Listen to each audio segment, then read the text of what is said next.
Big Boss season 7 episode review. എനിക്ക് എപ്പോഴും തോന്നുന്നൊരു സംശയമാണ്, ഓൾവേസ് ഫൈറ്റ് ആണ്, ഫൈറ്റ്. ഇതാണോ കുടുംബ പ്രേക്ഷകർ താല്പര്യപ്പെടുന്നതെന്ന് അറിയത്തില്ല. മെയിനായിട്ട് അനിമോൾ അതിനകത്തുള്ളത് കൊണ്ട് സീരിയലുകാരികളെല്ലാം അതിനകത്ത് കയറി കുത്തിയിരിപ്പുണ്ട്. സീരിയലുകാർക്ക് പൊതുവിൽ ടോക്സിക് ആണ് ഇഷ്ടം.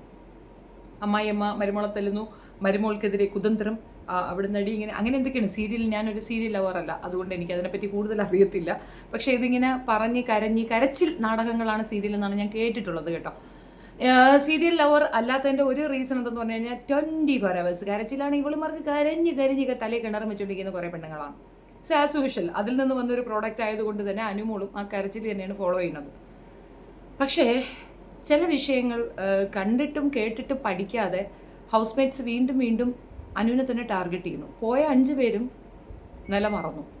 എന്തൊക്കെയോ ഉണ്ട് കേട്ടോ ബിഗ് ബോസിനകത്ത്. കയറി പറ്റിയാൽ പിന്നെ രക്ഷയില്ല. പുറം ലോകമായിട്ട് യാതൊരു ബന്ധവുമില്ല. എല്ലാ കോമൺ സെൻസും നഷ്ടപ്പെടുന്ന ഒരു അവസ്ഥയാണെന്ന് തോന്നുന്നു.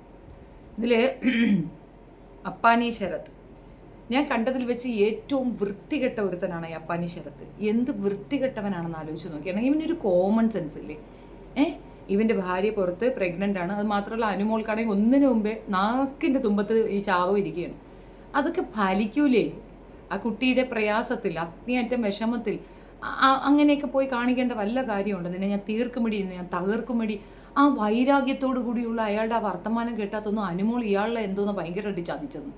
എന്തൊരു ദുഷ്ടനാണെന്ന് ആലോചിച്ച് നോക്കിയാണ്. എന്തൊരു വൃത്തികെട്ട ക്യാരക്ടറാണ് ഇവന്. അട്ടിപ്പറ്റിക്കാൻ ആളില്ലാത്തതുകൊണ്ട് അവൻ പുറത്ത് വന്ന അനുവിൻ്റെ ആരെങ്കിലും ഉണ്ടെങ്കിൽ 2 പോയി പറ്റിക്കുക തന്നെ വേണം. ഒരു പെൺകുട്ടി അതിനകത്തിട്ട് ഇങ്ങനെ ചെയ്യാൻ ഒന്നുകിൽ അനുവിന് ചോദിക്കാനും പറയുന്നു ആരും ഇല്ല എന്നൊരു തോന്നൽ കൊണ്ടായിരിക്കാം ഈ വേലത്തരം അത്രയും കാണിക്കുന്നത്. അത് മാത്രമല്ല, അനുമോൾ എന്ന പേരല്ലേ വിളിക്കേണ്ടത്? നിൻ്റെ അച്ഛൻ കരിപ്പട്ടി എന്തോ ഒരു പേര് വിളിക്കുന്നതായിട്ട് എനിക്ക് തോന്നുന്നു. അനുമോളിൻ്റെ ഒരു ടാസ്ക് ഉണ്ടായിരുന്നു.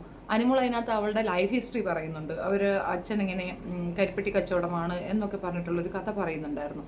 മേ ബി അതുകൊണ്ടായിരിക്കാം നിൻ്റെ അച്ഛൻ കരിപ്പട്ടിയാണെങ്കിൽ ഇങ്ങോട്ട് വാടി എന്നുള്ള രീതിയിൽ പറഞ്ഞിട്ടുള്ളത്. ഇതൊക്കെ ഭയങ്കര റോങ് ആണ്. ആക്ച്വലി ഇതൊക്കെ ബിഗ് ബോസ് കമ്പൽസറി ആയിട്ട് സ്റ്റോപ്പ് ചെയ്യേണ്ട ഒരു കാര്യമാണ്. ഭയങ്കര റോങ് ആയിട്ടാണ് എനിക്ക് ഫീൽ ചെയ്തത്. ശരത് എന്ന് പറയുന്ന വ്യക്തിക്ക് യാതൊരു വ്യക്തിത്വം ഇല്ലെന്ന് മനസ്സിലാകുന്നുണ്ട്. ഇയാൾ ഏതൊക്കെ സിനിമയിൽ അഭിനയിച്ചെന്ന് പറയുന്നു, പക്ഷെ ഞാൻ ഇതുവരെ ഇയാൾ അഭിനയിച്ച ഒരു സിനിമയും കണ്ടിട്ടില്ല കേട്ടോ. എൻ്റെ കുഴപ്പമാണോ എന്തോ. ബേബി ഞാൻ ഒരു സിനിമ ലവർ അല്ലാത്തത് കൊണ്ടായിരിക്കാം. എന്നാലും നല്ല സിനിമകളൊക്കെ കാണാറുണ്ട്. മിക്കവാറും ക്യാരക്ടേഴ്സിനൊക്കെ ഞാൻ ശ്രദ്ധിക്കാറുണ്ട്. ഞാൻ ഈ അപ്പാനി ശരത്ത് അഭിനയിച്ച ഒരു സിനിമയും കണ്ടിട്ടില്ല എന്നുള്ളതാണ്. നിങ്ങൾ ആരെങ്കിലും കണ്ടിട്ടുണ്ടെങ്കിൽ കമൻറ്റിൽ പറയണേ അങ്ങനെയൊക്കെ ഒരു സിനിമയുണ്ടോ എന്ന്. ഇവന് ഏതാണ്ട് പൃഥ്വിരാജ് ലെവലിലാണ് ഇവൻ്റെ ചിന്താധാരയൊക്കെ. ചെന്ന് കയറുമ്പോൾ തന്നെ ഇവൻ്റെ ഒരു ചിന്തയുണ്ടായിരുന്നു, അനുമോള് തനിക്കൊപ്പം നിൽക്കും, തൻ്റെ ഒരു പരിധിയിൽ നിൽക്കുമെന്നൊരു പ്രതീക്ഷ അവനുണ്ടായിരുന്നു. ആ പ്രതീക്ഷ തെറ്റിച്ചുകൊണ്ട് അനുമോൾ പറഞ്ഞത് കൊണ്ടായിരിക്കാം, അല്ലെങ്കിൽ അനുമോളുടെ പ്രവൃത്തി കൊണ്ടായിരിക്കാം അനുമോള് അയാൾ ടാർഗറ്റ് ചെയ്യുന്നതെന്ന് തോന്നുന്നു. പക്ഷേ ഇന്നത്തെ ഒരു ടാസ്ക് അല്ല, ഒരു പണിഷ്മെൻറ്റ് പോലെ കൊടുക്കുന്ന ഒരു ഇതാണ്. അതായത് പുതിയ ന്യൂ കമ്മേഴ്സ് ഉണ്ടല്ലോ ഇവിടുത്തെ വൈറ്റ് കാർഡ്, അവർക്ക് കൊടുക്കാൻ പറ്റുന്ന ഒരു പണിഷ്മെൻറ്റ് പോലെ ഒരു പണിഷ്മെൻറ്റ് കൊടുക്കാൻ പറയുന്നത്. അത് ഗസലിന് അല്ലെങ്കിൽ ഇവക്കുമാണ് പറയുന്നത്. അപ്പം ജിസലിന് കൊടുക്കുന്നതിന് പകരം അനുമോളിന് കൊടുക്കുകയാണ്.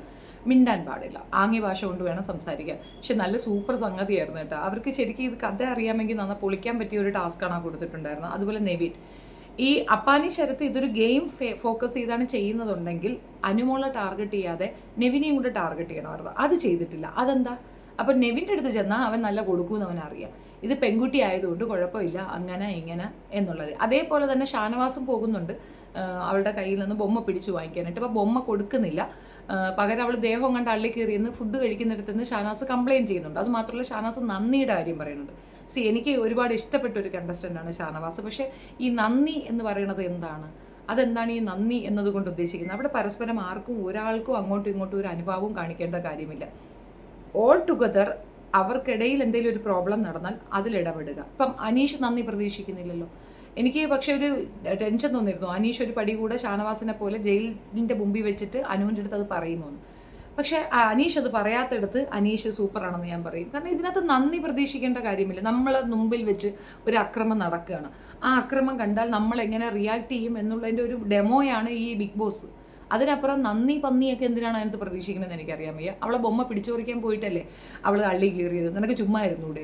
നീ ഫേവർ ആണെന്ന് വിചാരിച്ചുകൊണ്ട് അവളുടെ ഫേവറായിട്ട് കൊണ്ട് നടക്കണേനെ വെക്കാൻ പറ്റുമോ? പിന്നെ പലരും പറഞ്ഞൊരു കാര്യമാണ്, ബൊമ്മക്കുട്ടിയെ വെച്ചിട്ട് ക്യൂട്ട്നെസ് ആക്കി കാണിക്കുന്നു. നീ ബൊമ്മക്കുട്ടി വെച്ചൊന്നും ജയിക്കത്തില്ല. അത് ഷാനവാസും പറയുന്നുണ്ട് അനുവിനോട്, അപ്പാനി ശരത്തും പറയുന്നുണ്ട്.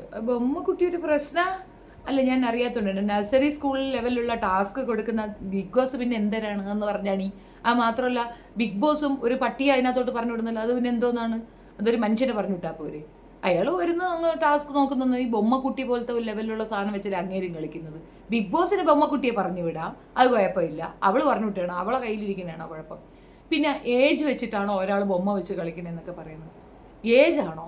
ആ കുട്ടിക്ക് 30 വയസ്സല്ലേ ആയുള്ളൂ. 30 വയസ്സുള്ള മുതുക്കിയായ അത് കൊള്ളാമല്ലോ. ഇത് പൊതുവിലൊരു സംസാരം കേൾക്കുന്നതാണ്. ജിസേലിനെയും അനുവിനെയും വെച്ച് കമ്പാരിസൺ നടത്തും. ജിസേൽ 35 വയസ്സുള്ളതാണ്, പക്ഷെ ജിസേൽ ഈസ് ക്യൂട്ട്നെസ് ഓവർലോഡ്, ഭയങ്കര ക്യൂട്ടി പയ്യ. ഈ പെങ്കൊച്ചിനെ കണ്ടെടുത്താൽ കണ്ടുകൂടാ, അതുകൊണ്ട് അതങ്ങനെ. 19 വയസ്സുകാരി അവിടെ ഒരുത്തിയുണ്ട്, അവൾ വയസ്സിന് മികന്ന വർത്താനം പറയുന്നുണ്ട്. ആർക്ക് എന്തെങ്കിലും ഒപ്പിക്കാൻ പറ്റുന്നുണ്ടോ? ദേഷ്യം പിടിച്ചിട്ട് പാടുണ്ടോ? ഒരു മെച്യൂരിറ്റി ലെവലിൽ ആ കുട്ടി കിടന്ന് കളിക്കുന്നുണ്ട്, അതിനെപ്പറ്റി എന്തെങ്കിലും പറയുന്നുണ്ടോ? ഇത് അത്രയും ഏജ്ഡ് ആയ ഒരു പെൺകുട്ടി, അതിൻ്റെ വയസ്സ് എൻ്റെ വീട്ടിൽ അത് ചെല്ലപ്പിള്ളയായിരിക്കും. അപ്പോൾ ഓരോരുത്തരുടെ വീട്ടിൽ പ്രിൻസസ് ആണ്, അതുകൊണ്ട് ഇവിടെ ഒന്ന് കളിക്കുക. എല്ലാവരുടെയും മനസ്സിൽ അവരവർ പ്രിൻസസ്സാണ്. എൻ്റെ കഥയാണെങ്കിൽ എനിക്ക് വലിയ കഥ. ഇപ്പോൾ സിനിമ കണ്ട് ഇറങ്ങുമ്പോഴത്തേക്ക് നമ്മൾ നായികയുടെ കഥ മാത്രം കാണുന്നു. എൻ്റെ കഥയിൽ ഞാനാണ് നായിക. അപ്പോൾ ഓരോരുത്തർക്കും അങ്ങനെ ഉണ്ടാവത്തില്ലേ? അവളൊരു പാവ വെച്ച് കളിക്കുന്നതൊന്നുമല്ല. പിന്നെ ടെഡ്ഡി ബിയർ കൊണ്ടു കിടക്കുന്ന പെൺകുട്ടികൾ എന്താ ഉദ്ദേശിക്കുന്നതെന്ന് എനിക്കറിയാൻ വയ്യ. അതിലെന്താണ് അവർ ക്യൂട്ട്നെസ് കിട്ടുന്നതെന്ന് എനിക്കറിയാൻ വയ്യ. കുറേ പഞ്ഞി വാരി കുത്തി നിറച്ച ഒരു ഡോള്, അതിന് ജീവനുണ്ടോ? സാധാരണ മുമ്പൊക്കെ എന്ന് പറഞ്ഞു കഴിഞ്ഞാൽ ഈ നമ്മൾ കൈക്ക് ഈ ഇതുപോലെ വളർത്തുന്നായോ പൂച്ചയൊക്കെ ഉണ്ടാവും. പെൺകുട്ടികൾക്ക് പൂച്ചയെ പട്ടിയൊക്കെ ഭയങ്കര ഇഷ്ടമാണ്. അപ്പോൾ അതിനെയൊക്കെ കൊണ്ട് നടക്കുന്നതിന് വരെ ഇപ്പോൾ ബൊമ്മ കുട്ടിയാക്കിയിട്ടുണ്ട്. മടിച്ചുകളാണ് ഈ ബൊമ്മയെ കൊണ്ട് നടക്കണം. എന്തായാലും ഞാൻ അതിനകത്ത് കമൻറ്റ് പറയുന്നില്ല. ബട്ട് അതൊരു കുറ്റമായിട്ട് പറയുന്നതിനോട് എനിക്ക് യോജിപ്പില്ല. 30 വയസ്സൊരു വലിയ വയസ്സുമല്ല, അതിന് വിവാഹപ്രായം ആയതേ ഉള്ളൂ. അത്രയും ഏജൊക്കെ വേണം. അങ്ങനെ എല്ലാം മിക്കവാറും ഉള്ള പെൺകുട്ടികൾ ചെയ്യും. അവൾ ചെയ്യുമ്പോൾ മാത്രം നിങ്ങൾക്ക് എന്താ കുത്തിക്കഴിക്കണമെന്ന് മാത്രം മനസ്സിലാവുന്നില്ല. ഏതായാലും അത് കണ്ടതുകൊണ്ട് അത് മാത്രമേ പറഞ്ഞു. പിന്നെ കുറേ പേരുടെ കളിയാക്കലുകൾ നേരിട്ട് വാങ്ങി. സത്യം പറഞ്ഞാൽ എനിക്ക് അനുവിനോട് ഭയങ്കര ഒരു ഫേവറൊന്നും ഇല്ല കേട്ടോ. പക്ഷേ അത് അതിനകത്ത് ഒറ്റപ്പെട്ട് പോകുന്നുണ്ട് വീണ്ടും വീണ്ടും. ഇവരെല്ലാവരും കൂടെ അതിനെ ആക്രമിക്കുന്നുണ്ട്. പ്രത്യേകിച്ച് ജയിൽ ടാസ്കിൽ ഞാൻ അവിടെ ഉണ്ടായിരുന്നെങ്കിലും നല്ല ഉണർത്തിയ 2 മറുപടി ജിസേലിന് കൊടുക്കണം. ജിസേല് ഓൾ ടുഗദർ എടുത്ത് വെച്ചിട്ട് അനുവിനെ അടിക്കുകയാണ്. പക്ഷെ അങ്ങനെയൊന്നും അല്ല സത്യം. അവിടെ നടന്നതൊക്കെ ഇതാണ്. ഇന്നലത്തെ ദിവസത്തിൽ അത് എന്തുകൊണ്ട് മിണ്ടാതിരുന്നു പറഞ്ഞാൽ എൻ്റെ ഒരു അടുത്ത ഒരു ഫ്രണ്ടും പറഞ്ഞിരുന്നു, അനുവിന് ഇഷ്ടപ്പെടുന്നില്ല കേട്ടോ, അനു ഫുഡിനൊക്കെ കണക്ക് പറയണമെന്ന്. അനു അത് ഓവറാണ് ചെയ്തത്, അത് തർക്കമൊന്നുമില്ല. പക്ഷേ അവൾക്കൊരു ഇൻറ്റൻഷൻ ഉണ്ട്, അവിടെ കിട്ടുന്ന റേഷൻ വെച്ച് അഡ്ജസ്റ്റ് ചെയ്ത് പോവുക എന്നുള്ളത്. അതിന് മാത്രമുള്ള മെച്യൂരിറ്റി കാണുമ്പോളായിരിക്കാം. ഇനി അല്ലെങ്കിൽ തന്നെ വെക്കുക. ഇപ്പോൾ മറ്റേ കുട്ടി രണ അപ്പോൾ ഫുഡിന് കയറിയിട്ടുണ്ട്. നല്ല പോലെയൊക്കെ ഉണ്ടാക്കി തരും. സാധനം തീരുമ്പോഴത്തേക്ക് പട്ടിണിയും കിടക്കേണ്ടി വരും. ആ ധാരാളിത്തം അവിടെ കാണിക്കാനുള്ള റേഷൻ അവിടെ കിട്ടുന്നില്ല എന്നുള്ളതാണ് അനു പറഞ്ഞത്. അനു കുറച്ച് മുന്നോട്ട് ചിന്തിച്ചതാണ്. എടുക്കരുത്, പിടിക്കരുത് എന്നൊക്കെ പറഞ്ഞു. സ്മാൾ കാര്യങ്ങളൊക്കെ പറഞ്ഞിട്ടാണ് ഈ പറയുന്ന ജിസേൽ അവളെ അടിക്കുന്ന ജയിലിൽ വെച്ചിട്ട്. അടി മീൻസ് വഴക്കുണ്ടാക്കുന്നത്. ഈ ജിസേലിന് ഇത് പറയാൻ എന്താ അധികാരം? ജിസേൽ ഫുഡ് എടുത്തു എന്നൊരൊറ്റ കാര്യം കൊണ്ട് സ്റ്റുപ്പിഡ് പീപ്പിൾ, കച്ചറ പീപ്പിൾ, ഡേർട്ടി പീപ്പിൾ എന്നൊക്കെ ഇവരെ പറഞ്ഞത്. ഈ ഒരു ഇതിനകത്ത് അവർക്ക് കുറച്ച് ഇത് കിട്ടിയല്ലോ, ഒരു വലിയ രാജ്ഞി എന്തൊക്കെ ആയിരുന്നുണ്ടായിരുന്നല്ലോ. അങ്ങനെ എന്തോ ഒരു സെക്ഷൻ അവർക്ക് കൊടുത്ത സമയത്ത് അവർക്ക് ഫുഡ് ഒരുപാട് കിട്ടിയിട്ടുണ്ടായിരുന്നു. അപ്പോൾ അകത്ത് പോയി അവർക്ക് വേണ്ടി ടാസ്ക് കളിക്കുന്ന 8 പേർക്ക് കൊടുത്തില്ല. അത് നിങ്ങളെടുത്ത് തിന്നുകൊണ്ടാണ് ഞാൻ സ്റ്റുപ്പിഡ് പീപ്പിൾ എന്നൊക്കെ പറയുന്നതെന്നൊക്കെ കഥ പറയുന്നുണ്ട്. പക്ഷെ അതൊന്നും വെറുത്തല്ലെന്നേ. അനു പറഞ്ഞതിനേക്കാൾ ചെയ്തതിനേക്കാൾ കൂടുതൽ വൾഗറായി ഭക്ഷണം എടുത്ത് കളയുന്ന രീതിയിൽ അവർക്ക് കൊടുക്കാതെ പിടിച്ചു വെച്ചവളാണ് ജിസൽ. അത് നെവീൻ കൊണ്ട് കൊടുക്കുകയാണ് ചെയ്തത്, അല്ലാതെ നെവീൻ്റെ അടുത്ത് പോയി കെഞ്ചിയതുമല്ല. കൊടുത്തു, അവൾ വാങ്ങി. അത് നെവീൻ്റെ പ്ലേ ആണ്. അതിനും അനുവിനെയാണ് കുറ്റപ്പെടുത്തുന്നത്. എന്നിട്ട് ആരതിലെ പോയാലും അവരെ പെട്ടെന്ന് ഇങ്ങോട്ട് വിളിക്കുകയാണ്. ജിസേലിന് തനിച്ച് പറ്റത്തില്ല. ജിസേലിന് അനുവിനെ പ്രതിയാക്കണം. അനു ആ ട്രാപ്പിൽ പോയി വീഴുന്നുണ്ട്. അനു ആരെങ്കിലും അടുത്ത് വർത്താനം പറഞ്ഞാൽ അവരുടെ അടുത്ത് മിണ്ടാൻ പോകരുത്. അതാണ് ആ ടാസ്കിൻ്റെ ഒരു വിജയം. നിങ്ങൾ ആരും സംസാരിക്കേണ്ട, എനിക്ക് ഈ ഒരു സെക്ഷൻ കഴിയുന്നിടം വരെ ഞാൻ ജിസേലിൻ്റെ അടുത്ത് സംസാരിക്കണം ഒരു സ്ട്രോങ് ഡിസിഷൻ എടുത്തു നോക്കിയാണ് അത് സക്സസ് ആകും. അതിന് പകരം ജിസേൽ ഒരാളെ വിളിക്കും, അവരുടെ അടുത്തൊരു ന്യായം പറയും, അവരും കൂടെ നിന്ന് ന്യായം പറയും, അവരോടെ അനുകിടന്ന് അടി കൂടും. അങ്ങനെ ഈ അടി എല്ലാവരോടത്തും അടി കൂടുന്ന സമയത്ത് നമ്മൾ തകർന്നു പോകും. നമുക്ക് ചുറ്റും നിൽക്കുന്നവരെല്ലാവരും നമ്മളെ അടിക്കുകയാണ്. അപ്പോൾ നമുക്ക് ഒരു തകർച്ച, ഒരു പതർച്ചയൊക്കെ വരാം. പക്ഷെ നമ്മുടെ ഭാഗത്ത് ന്യായമുണ്ടെങ്കിൽ സ്ട്രോങ് ആയിട്ട് നിൽക്കുക തന്നെ വേണം. അനുവിന് അത് സ്ട്രോങ് ഉണ്ടെന്നാണ് ഞാൻ മനസ്സിലാക്കുന്നത്, അറിയില്ല. അപ്പോൾ ഇത് ഇത്രയാണ് ഓൾറൗണ്ട് ഞാൻ കണ്ട ഇന്നത്തെ ഒരു സിറ്റുവേഷൻ. പിന്നെ ഇതിനകത്ത് ഞാൻ പറയാൻ വിട്ടുപോയത്, കുരങ്ങ് എന്ന് പറഞ്ഞുകൊണ്ട് അപ്പാനി ഭയങ്കരമായിട്ട് അടിക്കുന്നുണ്ട് അനുവിനെ. സത്യം പറഞ്ഞാൽ ചെറുക്കനിക്ക് നല്ല അടിയുടെ കുറവാണ് കേട്ടോ. അവൻ്റെ കാര്യം ഞാൻ പറയുന്നില്ല, ഞാൻ തനിയൊരു വീഡിയോ ഇടാമെന്ന് വെച്ചിട്ടുണ്ട്. തൊപ്പി ടാസ്ക്, ഭയങ്കര ഫൈറ്റും ബഹളമാണ്. സത്യത്തിൽ രേണുവിനെ അവിടെ എന്തിനാണ് നിർത്തിയിരിക്കുന്നത്? ബിഗ് ബോസ് എനിക്കറിയാത്തോണ്ട് ചോദിക്കുന്നതാണ്. അപ്പം എന്നെ പറഞ്ഞ് പുറത്ത് വിട്ടൂടെ? എന്തിനാണ് ആ സാധനത്തിന് അവിടെ നിർത്തിയിരിക്കുന്നത്? Waste of money, waste of time. ഞങ്ങൾക്കൊക്കെ ഭയങ്കര ഇറിറ്റേഷൻ ആകും. നിങ്ങൾ പകരം വേറെ ആരെങ്കിലും എടുക്കും. അവിടെ വരാനായിട്ട് ആഗ്രഹിച്ചിരിക്കുന്ന ഒരുപാട് വ്യക്തികൾ ഉണ്ടാവില്ലേ? ആരെങ്കിലും ഒരാളെ ചൂസ് ചെയ്യൂ. ആ പെണ്ണുമ്പോൾ എന്തിനാണ് അവിടെ നിർത്തിയിരിക്കുന്നത്? വെറുതെ ഇങ്ങനെ മാലാന്ന് കിടന്നിട്ട് അണച്ചട്ടാ എന്ന് പറയാനാണ്. അതൊരു കഴുത പെണ്ണുമ്പളയാണ്, അതിനെ പറഞ്ഞ് പുറത്ത് വിടാൻ നോക്ക്. എന്തിനാണ് ഇങ്ങനെ ഒരു സാധനം? ഏതുതരം മങ്ങൾക്കെൻ്റെ മക്കളെ കാണണം, ആരെടുത്തടി ഈ ഡ്രാമയൊക്കെ അടിക്കുന്നേ കള്ളി? ഇത് ലാസ്റ്റ് മിനിറ്റ് പോകുന്ന സമയത്ത് പരിചയപ്പെടുത്തുന്നത് ഇവൻ പിന്നെ സുധിച്ചേട്ടൻ്റെ മോൻ എന്നല്ല, നിൻ്റെ മോൻ നീ പറഞ്ഞ് ഞാൻ കേട്ടിട്ടില്ല.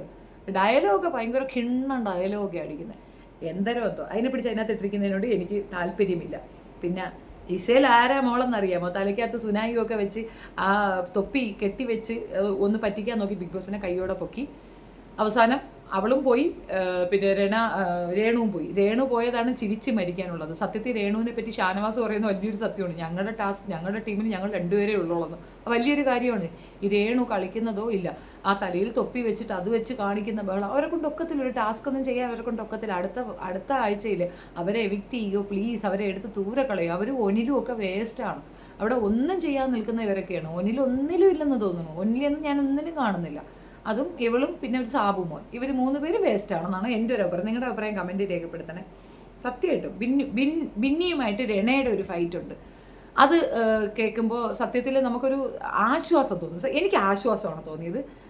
കാരണം രണയും ബിന്നിയുമാണ് അവിടുത്തെ ഏറ്റവും വലിയ വിഷങ്ങൾ. രണ ഫാത്തിമ എന്തെന്ന് പറഞ്ഞു കഴിഞ്ഞാൽ നാക്കുകൊണ്ടാണ് ആളുകൾ അടിക്കുന്ന അറ്റാക്ക് ചെയ്യുകയും ചെയ്യുന്നത്. ഇപ്പോൾ കുറച്ച് സമയക്കുറവുണ്ട്, പുള്ളിക്കാരത്തെ കിച്ചൺ തിരക്കില്ല. മറ്റവളെ പിടിച്ച് പുറത്താക്കിയിട്ട് കിച്ചണിലേക്ക് അവളെ കയറ്റിയത് കൊണ്ട് കുറച്ച് തിരക്കില്ല. പക്ഷേ ഇവർ തമ്മിലടിക്കുമ്പോൾ രണ ഫാത്തിമ പറയുന്ന ഒരു കാര്യമുണ്ട്, അത് ബിന്നിക്ക് കിട്ടണം. കാരണം ബിന്നി ഏറ്റവും കൂടുതൽ സപ്പോർട്ട് ചെയ്ത് കൊണ്ടു നടന്നത് ഈ പറയുന്ന രണയായിരുന്നു. അപ്പോൾ ബിന്നിക്ക് അത് കിട്ടണം. എൻ്റെ ഏറ്റവും അവസാനത്തെ ആഗ്രഹം, അല്ലെങ്കിൽ എൻ്റെ ഏറ്റവും വലിയ ആഗ്രഹം എന്ന് എൻ്റെ അടിച്ച് എൻ്റെ പല്ല് കൊഴിക്കുന്നതാണ് എന്ന് പറയുമ്പോൾ സുഖമുണ്ടോ? ഈ സുഖമാണ് ആ മറ്റുള്ളവർക്കും അവളെ പറയുമ്പോൾ കിട്ടിയിട്ടുണ്ടായിരുന്നത്. ഇത് തന്നെയാണ്, അത് കിട്ടണം. അങ്ങനെ കിട്ടണമെന്ന് തന്നെയാണ് എൻ്റെ ഒരു അഭിപ്രായം. അനുമോൾക്ക് നീതി കിട്ടിയെന്നാണ് എനിക്ക് മനസ്സിലായത്. എൻ്റെ പല്ലടിച്ച് പൊട്ടിക്കുന്നതാണ് അവളുടെ അവസാനത്തെ ആഗ്രഹം. അത് സൂപ്പറാണ്. അതേപോലെ രണയെ കളിയാക്കാനായിട്ട് തിരിച്ചു പറയുമ്പോൾ ആസുഷ രണയുടെ ഒരു കളി എങ്ങനെയാണെന്ന് അറിയുമോ? ഞാൻ കളിക്കും. ഇതിനപ്പുറം വേറൊന്നും പറയാൻ അറിയത്തില്ല. പിന്നെ എൻ്റെ ഏജ് അതായതുകൊണ്ട് ഞാൻ അതിനകത്ത് കൂടുതൽ കമൻട്രി ഒന്നും പറയുന്നില്ല. എന്തായാലും കൊള്ളാം. ശരത്ത് വീണ്ടും പിന്തുടർന്ന് ആ ടാസ്കിൻ്റെ ഒരു ഇതൊന്ന് ഹൈപ്പാക്കാൻ വേണ്ടിയിട്ട് ശ്രമിക്കുന്നതായിട്ടാണ് നമുക്കൊക്കെ തോന്നുക. എനിക്കങ്ങനെയല്ല തോന്നിയത്. പിന്തുടർന്ന് അനുമോളെ ടാർഗറ്റ് ചെയ്യുന്നതായിട്ടാണ് എനിക്ക് തോന്നിയത്. അതുകൊണ്ട് അതൊന്നും പറയുന്നില്ല. ഷാനവാസ് പിന്നെ അവളുടെ ക്യൂട്ട്നെസ്സിനെ കുറിച്ചും അവൾ പുറത്ത് അവൾക്ക് കിട്ടാനിരിക്കുന്ന ഇതിനെക്കുറിച്ചും ഒക്കെ പറയുമ്പോൾ ഷാനവാസിനോ അക്ബറിനോ അപ്പാനി ശരത്തിനോ അറിയാത്ത തക്കവണ്ണം അനു ജനമനസ്സുകളിൽ ഇറങ്ങി നിൽക്കുകയാണ് എന്നുള്ളതാണ് വസ്തുത. കാര്യം സീരിയൽ പ്രേക്ഷകർക്ക് മാത്രമേ അനുവിനെ അറിയാവുള്ളൂ. ഇപ്പം നമുക്കൊക്കെ മനസ്സിലായില്ല. എനിക്കറിയത്തില്ലായിരുന്നു അനുവിനെ പറ്റി. പക്ഷെ ഇപ്പം എനിക്ക് ഭയങ്കര ഇഷ്ടമാണ് അവളെ. പിന്നെ പണിഷ്മെൻറ്റിൽ നെവിന് 10 വട്ടം ഓടിപ്പിച്ചിട്ട് നിർത്തുന്നത് എനിക്ക് ഇഷ്ടപ്പെട്ടു. 100 വട്ടം എന്നൊക്കെ കേട്ടപ്പോൾ ഞാൻ വിചാരിച്ചു അവനാണെങ്കിൽ ഒന്നും തിരിച്ചു പറയത്തൂല്ല, അത് ചെയ്യും, കഷ്ടം പാവം തോന്നി. പക്ഷെ അവന് 10 വട്ടം മാത്രമേ ഉണ്ടായിരുന്നുള്ളൂ. എന്തായിരുന്നു പണിഷ്മെൻ്റ് എന്ന് ചോദിച്ചു കഴിഞ്ഞാൽ ഇവന് മൗനമായിട്ട് കിടക്കണം, ആംഗ്യ ഭാഷ സംസാരിക്കാനായിട്ട് പറഞ്ഞു കൊടുക്കുന്നുണ്ട്. പക്ഷെ ഇത് ഇടയ്ക്ക് വെച്ച് മറന്നു പോകുന്നുണ്ട് കേട്ടോ. അത് പാവം മറന്നു പോയതാണ്. എന്നിട്ട് സംസാരിക്കുന്ന സമയത്ത് ബിഗ് ബോസ് പിടിക്കുമ്പോൾ അവൻ്റെ ഒരു കള്ള നോട്ടം ഉണ്ടല്ലോ, ഭയങ്കര ക്യൂട്ടായിട്ട് തോന്നിയിട്ടുണ്ട്. അവൻ ഇങ്ങനെ ബിഗ് ബോസിനെ നോക്കിയിട്ടൊരു ക്യൂട്ട് ഇത് നിൽക്കുന്നുണ്ട്. അതെനിക്ക് ഒരുപാട് ക്യൂട്ടായിട്ട് തോന്നിയിട്ടുണ്ടായിരുന്നു. പക്ഷേ വാസ്തവത്തിൽ അയാൾ ഒരുപാട് മിസ്റ്റേക്കുകൾ കാണിക്കുന്നുണ്ട്. പട്ടി വന്നപ്പോൾ കാണിച്ച പട്ടി ഷോയും എനിക്ക് ഇഷ്ടപ്പെട്ടു. ചുമ്മാ കിടന്നങ്ങ് അലറി കൂവാണ്. അതിൻ്റെ ഒന്നും ആവശ്യമില്ല, പട്ടി കടിക്കുകയൊന്നുമില്ലല്ലോ. എന്തോ പഞ്ചസാരയും കണ്ട കട്ടുകൊണ്ട് വെച്ചതാണ് ഡോഗ് വന്ന് പിടിക്കുന്നത്. ഇതൊക്കെ ചൈൽഡിഷാണ്. ഇത്തരം ചൈൽഡിഷ് സാധനങ്ങൾ അവർക്ക് കാണിക്കാം. നമ്മുടെ അനു കൊച്ചൊരു ബൊമ്മ വെച്ചതാണ് ഏറ്റവും വലിയ കുഴപ്പമെന്നാണ് പറയുന്നത്. പിന്നെ ഇനി അതിനകത്ത് വന്ന ഒരൊറ്റ കാര്യം, കഥ പറയുന്നത്, അവരവരുടെ ലൈഫ് ഹിസ്റ്ററി പറയുക, അതിൽ നിന്ന് ഒരാളെ ചൂസ് ചെയ്തിട്ട് അയാൾക്ക് സമ്മാനം കൊടുക്കുക. 3 ഇതായിട്ടാണ് വെച്ചിരിക്കുന്നത്. 3 ദിവസം കൊണ്ട് പറയാം. അപ്പം പക്ഷേ ഇതിനകത്ത് ലക്ഷ്മി ഒറ്റ പിടിയിൽ അതങ്ങ് പറഞ്ഞു തീർത്തു. എന്നാൽ ഏറ്റവും ആപ്റ്റായ ഡെപ്തുള്ള സ്റ്റോറിയും ലക്ഷ്മിയുടേതാണ്. മസ്താനിയുടേത് നല്ല സ്റ്റോറിയാണ്. ബാക്കിയുള്ളവരുടേതൊക്കെ അതിൽ സാബുമോൻ ഒരുമാതിരി കോമാളി കളിച്ചായിട്ടാണ് എനിക്ക് തോന്നിയത്. ബാക്കിയുള്ളവർക്കൊന്നും അതിൻ്റെ ടാസ്ക് എന്താണെന്ന് കൃത്യമായിട്ട് പിടി കിട്ടിയിട്ടുണ്ട്. ലക്ഷ്മിക്ക് ടാസ്ക് പിടി കിട്ടിയിട്ടില്ല. അപ്പോൾ ടാസ്ക് 3 പ്രാവശ്യമായിട്ട് അവരുടെ പേഴ്സണൽ സ്റ്റോറി പറയുക, അതിലൊരാളെ കൊണ്ടുകൊണ്ടുതന്നെ ചൂസ് ചെയ്യുക എന്നുള്ളതാണ്. ലക്ഷ്മി ഇനി പറയാൻ ചാൻസ് കുറവാണ്, ഇനി പറയാനില്ലെന്നാണ് പറഞ്ഞത്. അവർക്ക് വളരെ കുറച്ചേ പറയാനുള്ളൂ. എക്സ്പോസ് ചെയ്യാൻ ബുദ്ധിമുട്ടുണ്ടായിരിക്കാം. മസ്താനിയുടെ കഥ വല്ലാത്ത വിഷമം തോന്നിയിരുന്നു. ആൾക്കൂട്ടത്തിൽ തനിച്ചാക്കപ്പെടുക എന്ന് പറയുന്നത് ഒരു വലിയ വേദനയുള്ള കാര്യമാണ്. അത് മസ്താനി പറയാതെ തന്നെ നമുക്കൊക്കെ റിലേറ്റ് ചെയ്യാൻ പറ്റുന്നതാണ്. നമുക്ക് ചുറ്റും ഒരുപാട് പേരുണ്ടാവും, പക്ഷേ നമ്മുടെ കൂടെ ആരും ഉണ്ടാവത്തില്ല. ആ ഒരവസ്ഥ വല്ലാത്ത ഭീകരമാണ്. അതിൻ്റെ കൂടെ അമ്മ ഡിവോഴ്സിയും കൂടെ ആണെങ്കിൽ നമ്മൾ സൊസൈറ്റിയിൽ ഒരുപാട് ഒറ്റപ്പെടും. അത് സത്യമാണ്. അത് മനസ്സിലാകണമെങ്കിൽ അതിൽ കൂടെ സഞ്ചരിക്കണം. അതുകൊണ്ടൊക്കെ ആയിരിക്കും ആ കുട്ടി അത്രയും ബോൾഡായത്. ഇതിനകത്ത് ടൈറ്റ് കോമ്പറ്റീഷൻ നടക്കാൻ ചാൻസ് അനുമോളും ലക്ഷ്മിയുമായിട്ടായിരിക്കും. കാരണം ലക്ഷ്മി ലാസ്റ്റ് മിനിറ്റിൽ ഒരു കമൻറ്റ് പറയുന്നുണ്ട്, ഇവർക്ക് ആർക്കും തന്നെ പ്ലേ അറിയത്തില്ല, ഇതിനെല്ലാം നമുക്ക് ചീട്ട് കൊട്ടാരം പോലെ തകർക്കാൻ പറ്റും. ആൻഡ് അനു എന്ന് പറയുന്നത് ഒരു വേസ്റ്റാണ്. അവൾക്ക് വേസ്റ്റ് മീൻസ് അങ്ങനെയല്ല പറയുക, അനുവിന് ഈ പ്ലേ ഒന്നും അറിയത്തില്ല, അപ്പോൾ അനുവിനെ തകർക്കാൻ എളുപ്പമായിട്ട് സാധിക്കുന്നു. തെറ്റാണ്. അനുവിനെ അവിടെ പ്ലേ അറിയാവും. അനുവിന് നന്നായിട്ട് പ്ലേ അറിയാം. ഈ ഓഫ്കോഴ്സ് ഞാൻ അനു സപ്പോർട്ടർ ആയതുകൊണ്ട് തന്നെ എനിക്ക് അനുവിനെ കൂടുതൽ എക്സ്പോസ് ചെയ്യാൻ ഇഷ്ടമില്ല. അങ്ങനെ നിങ്ങൾ പറയണമെങ്കിൽ എന്നെ എക്സ്പോസ് ചെയ്യാം. എനിക്ക് കുറച്ച് കാര്യങ്ങൾ മനസ്സിലായതുണ്ട്. പക്ഷെ അനുവും ലക്ഷ്മി ആയിരിക്കും അവിടെ ടൈറ്റ് കോമ്പറ്റീറ്റർ ആയിട്ടുണ്ടാവുക. ഷാനവാസ് ഖാൻ നല്ല പ്ലെയറാണ്, അക്ബറും നല്ല പ്ലെയറാണ്. അതിൻ്റെ കൂടെ അപ്പാനി ശരത്തിനെ അവിടെ നിർത്തുന്നത് വേസ്റ്റാണ്. അക്ബർ കുറച്ചുകൂടെ മെച്യൂരിറ്റി കാണിക്കുകയും മര്യാദപൂർവ്വം സംസാരിക്കുകയും ചെയ്യണമെങ്കിൽ അക്ബർ തുടർന്ന് പോകണമെന്നുള്ളതാണ് എൻ്റെ ആഗ്രഹം. പ്രവീൺ നല്ല പ്ലെയറാണ്, സൂപ്പർ പ്ലെയറാണ്. ബാക്കി നവീൻ ഒരു ടൈം പാസ് എൻ്റർടൈനർ എന്നതിനപ്പുറം വലിയ വാല്യൂ ഒന്നും ഞാൻ കൊടുക്കുന്നില്ല. And this is the review, episode review. Appani ശരത്തിനെ പറ്റി ഒരു വീഡിയോ ചെയ്യണമെന്ന് ആഗ്രഹിക്കുന്നുണ്ട്. വളരെ മോശമായ ഒരു പ്രവൃത്തിയാണ് അവൻ ചെയ്യുന്നത്. അതിനെപ്പറ്റി ഒരു വീഡിയോ ഇടുന്നതായിരിക്കും. നിങ്ങളുടെ അഭിപ്രായം കമൻറ്റ് രേഖപ്പെടുത്തുക. ഒണ്ടേ ഞാൻ മിസ് ഔട്ട് ആയതാണ്, ബിക്കോസ് എനിക്ക് കുറച്ച് തിരക്കുകളുണ്ടായിരുന്നു, തിരുവനന്തപുരത്തായിപ്പോയി. അതുകൊണ്ടാണ്, സോറി ഫോർ ദാറ്റ്. ഞാനതിൻ്റെ റിവ്യൂ ചെയ്യാൻ ആഗ്രഹിക്കുന്നത്. നിങ്ങൾക്കത് കേൾക്കണമെന്നുണ്ടെങ്കിൽ ഞാനത് കണ്ട് റിവ്യൂ ചെയ്യാം. ഞാൻ കണ്ടതാണ്, പക്ഷേ ഞാൻ റിവ്യൂ ചെയ്യുന്നില്ല എന്ന് വെച്ചു, ഒണ്ടേ പോട്ടെ എന്ന് വെച്ചു. താല്പര്യമാണ് എങ്കിൽ കമൻറ്റ് രേഖപ്പെടുത്തി ഞാനത് റിവ്യൂ ചെയ്യുന്നതായിരിക്കും. ആക്ച്വലി അതിനകത്ത് അനുമോൾക്ക് ഒരുപാട് നെഗറ്റീവ്സ് ഉണ്ട്, അതുകൊണ്ടും കൂടെയാണ് ഞാൻ സ്കിപ്പ് ചെയ്തതെന്നുള്ളത് വാസ്തവം. Thank you.